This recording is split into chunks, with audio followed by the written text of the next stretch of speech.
اگر مجھے پتہ چل جائے کہ میرا عمل قبول ہو گیا ہے، پوری زمین سونے کی بھری ہوئی مجھے مل جائے تو مجھے اتنی خوشی نہیں ہوگی جتنا میرے عمل کی قبولیت کی مجھے خوشی ہوگی۔ اس لیے عمل کی قبولیت کی دعائیں نہ بھولیے گا۔ قرآن مجید کا وہ سلسلہ جو قرآن مجید پڑھنے اور سمجھنے کا رمضان المبارک میں تھا، اس کو جاری رکھیے گا۔ اللہ ذوالجلال کا ذکر، اللہ ذوالجلال کا شکر یہ نہ چھوڑیے گا۔ نوافل کی عادت بنائیے گا۔ خیر خواہی اور صدقے کی عادت کو باقی سال بھی جاری رکھیے گا۔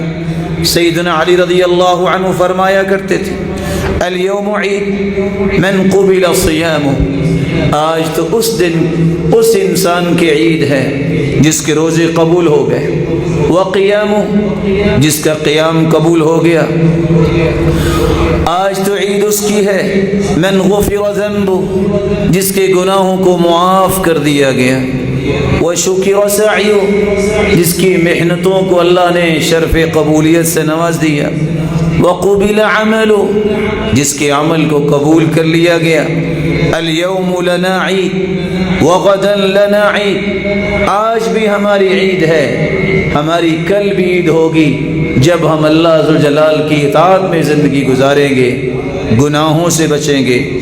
کیوں؟ وَكُلَّ يَوْمٍ لَا يُعْصَى اللَّهُ فِيهِ فَهُوَ لَنَا عِيد، ہر وہ دن جس میں اللہ کی نافرمانی نہ کی جائے بلکہ اللہ کی اطاعت کی جائے، وہ عید کا دن ہی بن جاتا ہے، وہ انسان کی خوشی کا دن بن جاتا ہے۔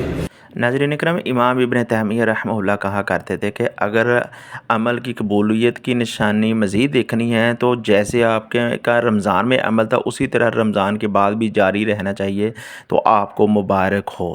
تو ہمیں قاری صاحب نے بھی یہ ہمیں طریقہ بتا دیا۔ اللہ سے دعا اللہ رب العزت ہمیں رمضان کے بعد بھی اسی طرح اللہ کی عبادت کرنے کی توفیق عطا فرمائے۔ السلام علیکم۔